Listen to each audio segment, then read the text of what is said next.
عبادت کی ایک روح بتائی حضور نے، لب لباب کہیے اس کا، وہ کیا ہے؟ دعا۔ الدعاء مخ العبادہ، الدعاء هو العبادہ۔ حضور کی یہ دو احادیث بہت سادہ، بہت مختصر۔ دعا ہی عبادت کا جوہر ہے۔ مخ کہتے ہیں ہڈی کے اندر جو گودا ہوتا ہے وہ مخ ہے، گودا جو ہے عبادت کا وہ کیا ہے؟ دعا۔ توحید فی الدعا کیا ہے؟ صرف اللہ کو پکارا جائے، اور شرک فی الدعا، جس کو بھی پکاریں گے آپ مدد کے لیے اس کو آپ نے معبود بنایا۔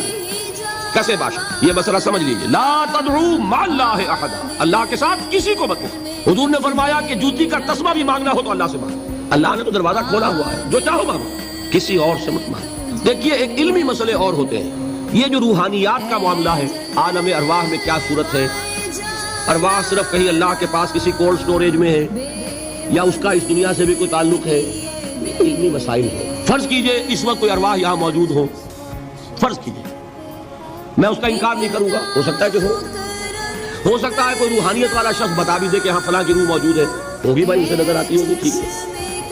یہ بھی ہو سکتا ہے کہ کوئی شیطان جن ہو اور وہ دھوکہ دے رہا ہو کہ میں فلاں کی روح ہوں، ہو سکتا ہے کہ نہیں؟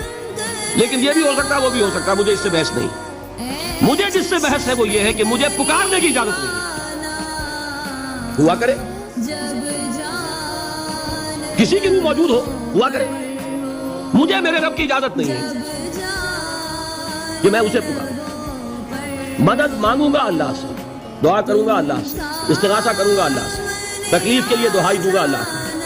اب اللہ جس سے چاہے کروا دے، کسی روح کو بھیج دے، کسی فرشتے کو بھیج دے، مجھے کیا ہے؟ مجھے آم کھانے ہیں، پیڑ نہیں گرنے۔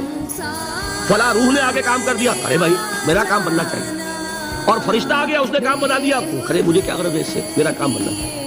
میرا مسئلہ یہ ہے کہ مجھے پکارنا ہے صرف اللہ۔ اللہ کو اس کی بھی قدرت ہے کسی کو نہ بھیجے، نہ کسی روح کو بھیجے، نہ ملائکہ کو بھیجے، بغیر کسی کے جو چاہے کر دے۔ اللہ کا مرضی ہے، وہ چاہے کسی روح کو بھیج دے، کسی فرشتے کو بھیج دے، مجھے اس سے غرض ہی کوئی نہیں۔ مجھے تو اپنی تکلیف کا دور ہونا مطلوب ہے، اس کے لیے میں پکاروں گا۔ سمجھ رہے؟ دیکھیے میں سادہ ترین کر رہا ہوں مسئلہ، عبد القادر جیلانی کی روح یہاں ہے یا نہیں، حضور کی روح انور یہاں ہے یا نہیں، یہ تو علمی مسئلہ ہو گیا نا۔ یہ فرشتے یہاں ہے کہ نہیں، کوئی اختلاف ہے؟ میں پکار سکتا ہوں اسے کہ بھائی ذرا میرا کام کرتے بھائی، یہ کروں گا تو شرک۔ موجود ہے کرامن کاتبین ہے کہ نہیں؟ موجود ہونا نہ ہونا یہ مسئلہ علمی، جو اصل میں شرک سے متعلق مسئلہ ہے تو یہ ہے کہ پکارنے کی اجازت نہیں۔ دیکھیے حضور کی ایک حدیث ہے، اور یہ ایک ہمارے لیے خوشخبری ہے۔ آج 8واں دن ہے، آپ اپنی نیند کی قربانی دے رہے ہیں، آ رہے ہیں، سن رہے ہیں۔ یہ حدیث بھی سن لیجئے، بشارت والی حدیث ہے۔ مجتمع قوم فی بیت من بیوت اللہ، نہیں جمع ہوتے کچھ لوگ اللہ کے گھروں میں سے کسی گھر میں۔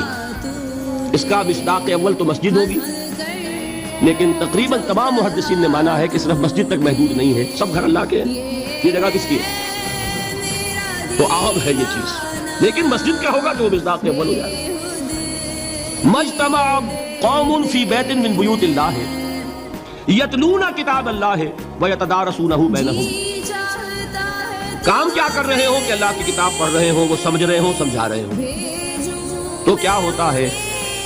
الا نزلت علیہم السکینہ، ان پر اللہ کی طرف سے سکینت کا نزول ہوتا ہے۔ وغشیتہم الرحمہ، رحمت خداوندی انہیں ڈھانپ لی۔